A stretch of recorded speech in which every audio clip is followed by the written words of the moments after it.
राधे हरे कृष्णा। कैसे हो आप सभी लोग? आशा करती हूँ आप सभी परम मंगल में होगे, स्वस्थ होगे, अच्छे होगे। आप सभी को मकर संक्रांति की अनंत और अनंत शुभकामनाएं। माघ का पावन पवित्र महीना चल रहा है और माघ के महीने में सबसे पहला जो त्योहार आता है वो मकर संक्रांति आती है। अच्छा, मकर संक्रांति बहुत इंपॉर्टेंट त्योहार है क्योंकि वैसे तो देखो महीने में एक संक्रांति आती ही आती है। कहीं कहीं पे इसको संक्रांत कहते हैं, कहीं पे इसको खिचड़ी बोलते हैं, कहीं पे इसको पोंगल बोलते हैं। आपके इधर मकर संक्रांति को क्या बोलते हैं ये भी मुझे कमेंट्स करके जरूर और जरूर बताइएगा। तो मकर संक्रांति पे सूर्य जो होते हैं वो मकर राशि में प्रवेश करते हैं, इसलिए इसको मकर संक्रांति बोला जाता है। मकर संक्रांति में सूर्य दक्षिणायन से उत्तरायण भी होते हैं और इसका भी बड़ा विशेष महत्व होता है। लेकिन आज की वीडियो में मैं आप लोगों को बताऊंगी कि मकर संक्रांति पर अपने बाल गोपाल लड्डू गोपाल की सेवा कैसे करें, घर पे जुगल जोड़ी सरकार है तो उनकी सेवा कैसे करें, सालिग्राम जी हैं तो उनकी सेवा कैसे करें। मतलब कहने का तात्पर्य है कि भगवान विष्णु के स्वरूप की सेवा मकर संक्रांति पर कैसे होनी चाहिए। तो सबसे पहले आप में से कौन 14 तारीख को मकर संक्रांति बना रहा है, कौन 15 तारीख को, मुझे कमेंट्स करके जरूर बताइए। अगर मेरी बात करूँ तो मैं 14 तारीख को मकर संक्रांति बना रही हूँ। जो भी मैं पूजा अर्चना वंदना करूँगी वो 14 तारीख को करूँगी, लेकिन हाँ कुछ चीज़ों का दान मैं 15 को भी करूँगी। लेकिन मकर संक्रांति का बेसिक जो फेस्टिवल है जैसे कि दान हो गया, स्नान हो गया, मकर संक्रांति पर तिल का दान, ये सभी चीज़ें मैं 14 तारीख को बनाने वाली हूँ। 14 तारीख को सबसे पहले स्वयं स्नान से निर्वित होकर पहले भी मैं काले तिल डाल के मैं खुद ही स्नान करूँगी। उसके बाद बारी आती है मेरे बाल गोपाल लड्डू गोपाल के स्नान कराने की। मकर संक्रांति पर हमारे पद्म पुराण में ऐसा वर्णन आया है कि मकर संक्रांति पे दूध में काले तिल मिला के लड्डू गोपाल को स्नान कराने से आपको अश्वमेध यज्ञ का फल मिलता है। और लड्डू गोपाल तो छोड़ो, अगर आपके घर पे सालिग्राम जी हैं और आपने देखो सालिग्राम जी कैसे भगवान होते हैं जिनकी प्राण प्रतिष्ठा आपको नहीं करनी पड़ती। भगवान विष्णु के किसी भी स्वरूप को आप घर पे लेकर आइए, राम जी को, कृष्ण जी को, लड्डू गोपाल को, इन सब की आपको प्राण प्रतिष्ठा करनी पड़ती है। लेकिन अगर आपके घर पे सालिग्राम जी आ गए तो उनकी प्राण प्रतिष्ठा करने की आपको आवश्यकता नहीं है, उनमें स्वतः ही प्राण होते हैं, वो केवल आते हैं और पूजा प्रारंभ कर सकते हो। तो आपके घर पर अगर सालिग्राम जी है तो सालिग्राम जी को भी दूध में काले तिल मिलाइए। दूध कच्चा होना चाहिए, कच्चे दूध में आपको काले तिल मिलाने हैं। लड्डू गोपाल हो गए, सालिग्राम जी हो गए, राधा रानी हो गई, भगवान श्री कृष्ण जी के, विष्णु भगवान जी की कोई भी प्रतिमा है तो उनको आप लोग स्नान करा दीजिए। नंबर पहला नियम तो यही होता है। उसके बाद बारी आती है उनको वस्त्र और पोशाक बनाने की। तो मकर संक्रांति पे बेसिकली हम लोग जिस वस्त्र का चयन करते हैं वो होते हैं संतरी कलर का, क्योंकि सूर्य भगवान का जो रंग है वो संतरी रंग का बोल सकते हैं, मतलब जिसको आप ऑरेंज कलर भी बोल सकते हो। आप देखोगे सूर्य जब उगता है तो सूर्य की लालिमा बहुत अच्छी होती है। मकर संक्रांति पे इस बार एकादशी भी पड़ रही है और ये संयोग 20 साल बाद पड़ रहा है, तो आप संतरी या पीले रंग के पोशाक का चयन कर सकते हैं।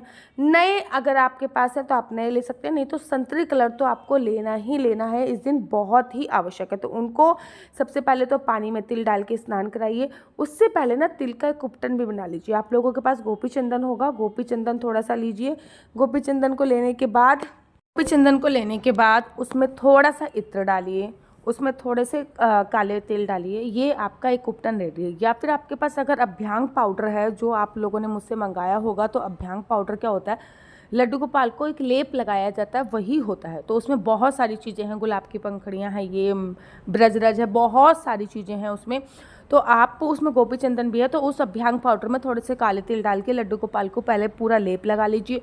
फिर कच्चे दूध से स्नान कराइए काले तिल डाल के। उसके बाद फिर जल से स्नान कराइए, उसमें भी काले तिल का उपयोग आपको करना ही करना है। उसके बाद लड्डू गोपाल को अच्छे से इत्र से मालिश कीजिए। देखो सर्दी चल रही है, सर्दी में ना लड्डू गोपाल को जिस इत्र से मालिश होती है वो होता है केसर का इत्र। केसर का इत्र गर्म होता है और केसर में गर्माहट बहुत होती है, तो लड्डू गोपाल को केसर का इत्र हो गया, फुलवारी का इत्र हो गया, फास्फोट का इत्र हो गया, ठीक है ना, ये सारे इत्र का लड्डू गोपाल को लगाया जाता है। नहा धोकर आपके लड्डू गोपाल रेडी हो चुके हैं। अब रेडी होने के बाद सबसे पहले बारी आती है उनको भोग लगाने की। तो आप उनके लिए दूध गर्म करेंगे। अगर आप नहाने से पहले भी दूध का भोग लगाते हैं, क्योंकि कोई कोई कहता है ना कि भैया मेरा बच्चा बड़ा छोटा है, मुझे नहाने से पहले भी दूध लगाना है। कोई लोग नहाने से पहले भी दूध लगाते हैं। और अगर आप नहाने से पहले दूध पिलाते हैं तो उसमें भी सफ़ेद रंग के तिल अवश्य और अवश्य डालिए। सफ़ेद रंग के जो तिल है ना वो आपको अवश्य और अवश्य लगाने हैं, इस बात का आपको सफ़ेद रंग का तिल लगाइए, तिल डालिए। उसके बाद लड्डू गोपाल को भोग लगाइए और भोग लगाने के तत्पश्चात आप लोगों को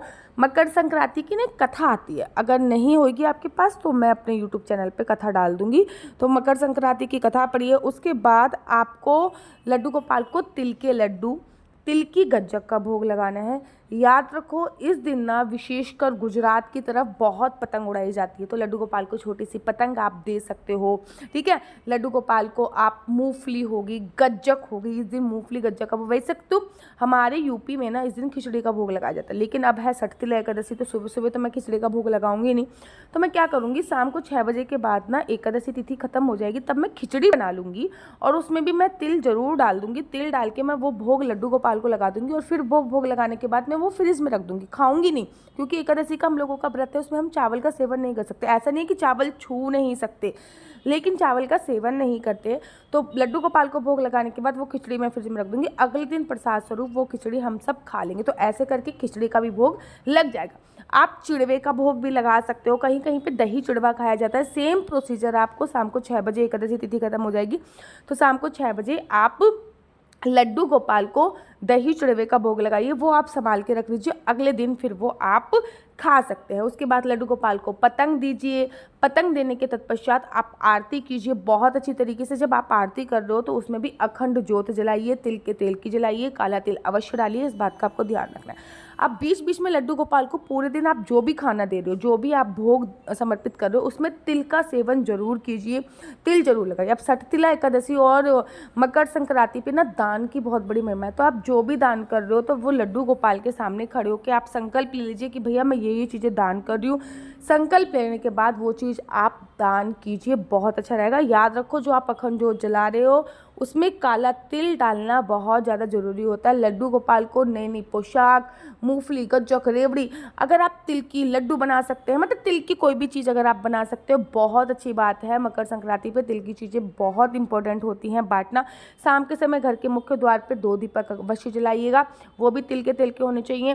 तुलसी माता पे 1 दीपक अवश्य जलाइएगा, वो भी तिल का होना चाहिए। याद रखिए कुछ इस प्रकार से लड्डू गोपाल की सेवा पूजा अर्चना। रात को जब हम लड्डू गोपाल को सुलाएंगे ना, तब भी हम उनकी मालिश करेंगे और थोड़ा सा तिल कुटियाँ जो होती हैं, मतलब तिल की गज्जक हो गई है, ये भरकर उनके पास रखेंगे। पूरे दिन ये चीज़ इनके पास बदलती है, मतलब जो भी खाना दे रहे हो उसमें थोड़ा सा तिल आपको अवश्य और अवश्य मिलाना। बहुत सिंपल तरीके से पूजा अर्चना बनना होती है। भगवान जो होते हैं, देखो वैसे तो भाव के भूखे होते हैं, लेकिन जो हम ये सब चीज़ें कर रहे हैं ना, ये हमारा भाव है, ठीक है ना। भगवान भाव के भूखे हैं, लेकिन ये जो चीज़ हम कर रहे हैं ये सब हमारा भाव होता है।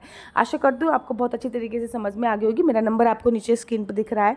मेरा नंबर है 4/9-20-25-65। I repeat again 4/9-20-25-65। आपका बच्चा जॉब करेगा या बिजनेस करेगा? बिजनेस करेगा तो किस फील्ड में बिजनेस करेगा? जॉब करेगा तो किस सेक्टर में जॉब करेगा? क्या है आपके बच्चे का लकी नंबर? क्या है आपके बच्चे का लकी कलर? क्या कुंडली में राजयोग है या नहीं? कुंडली में संतान प्राप्ति का योग है या नहीं? ये सभी जानकारी आप मेरे से कुंडली के माध्यम से प्राप्त कर सकते हैं। याद रखिए कुंडली देखना बिल्कुल भी फ्री नहीं है, कुंडली देखने के थोड़े से चार्जेस हैं। और इस नंबर पे मुझसे किसी भी प्रकार से कोई भी क्वेश्चन आंसर पूछने के लिए फ़ोन मत कीजिएगा, क्योंकि ये नंबर मैंने कुंडली दिखाने के लिए दिया हुआ। हाँ, क्वेश्चन आंसर के लिए मैंने अपना एक यूट्यूब चैनल पर ग्रुप बना रखा है, जिसमें मैं आपको हर चीज़ का रिमाइंडर सेट कराती रहती हूँ। तब तक के लिए मुझे दीजिए इजाज़त। राधे राधे, हरे कृष्णा, हरि बोल। राधे राधे, हरे कृष्णा। तो यहाँ पे हम आप लोगों के लिए लेके आए हैं असली तुलसी माला। विभिन्न प्रकार की हमारे पास असली तुलसी माला है। 30 रुपये से प्रारंभ होकर हमारे पास 1100 रुपये तक की तुलसी माला है। जप माला है, गले में पहनने वाली तुलसी माला है, 1 राउंड की तुलसी माला है, 2 राउंड की तुलसी माला है, 10 साल तक चलने वाली तुलसी माला है, और डबल राउंड की तुलसी माला है, 3 राउंड की तुलसी माला है, गांठ वाली जपने वाली माला है, बिना गांठ की जपने वाली माला है, राधा नाम के लॉकेट वाली माला है, और लैब सर्टिफिकेट द्वारा प्रमाणित तुलसी माला है, जिसमें हम आपको लैब का सर्टिफिकेट देंगे कि ये असली है या नकली है। बहुत सारी तुलसी मालाएं हम आपके लिए लेके आए हैं। न केवल हम आपके लिए तुलसी माला का कलेक्शन लेके आए हैं, अपितु लड्डू गोपाल की असली तुलसी माला जिसपे राधा नाम का लॉकेट है, लड्डू गोपाल के लिए वैजंती माला, लड्डू गोपाल के लिए चंदन माला भी हम लोगों के लिए लेके आए हैं। और लड्डू गोपाल की तीनों माला का सेट है, तुलसी माला, चंदन माला और वैजंती माला का सेट भी लेके आए हैं। साथ ही के साथ हम आपके लिए रुद्राक्ष के असली ब्रेसलेट, पानी में डालने वाला रुद्राक्ष, 1 मुखी रुद्राक्ष से लेकर 14 मुखी रुद्राक्ष तक हमारे पास सारे लैब टेस्टेड रुद्राक्ष अवेलेबल हैं। आप हमसे ओरिजिनल रुद्राक्ष मंगा सकते हैं। ना केवल हमारे पास रुद्राक्ष अवेलेबल है, अपितु हमारे पास कानों में पहनने वाले राधा नाम के असली तुलसी के इयररिंग्स भी उपलब्ध हैं, जो कि अलग अलग डिजाइन, अलग अलग तरीके से आप लोगों को प्राप्त हो जाएंगे। ये राधा नाम के असली तुलसी के कानों के इयररिंग्स हैं और इसमें बहुत सारी वैरायटी हमारे पास उपलब्ध है। आप जल्दी से जो नीचे नंबर दिया गया है उस पर संपर्क करके अपनी चॉइस से कोई भी राधा नाम के इयररिंग्स अपने लिए ले सकते हैं। उनके प्राइस बहुत ही सस्ते हैं।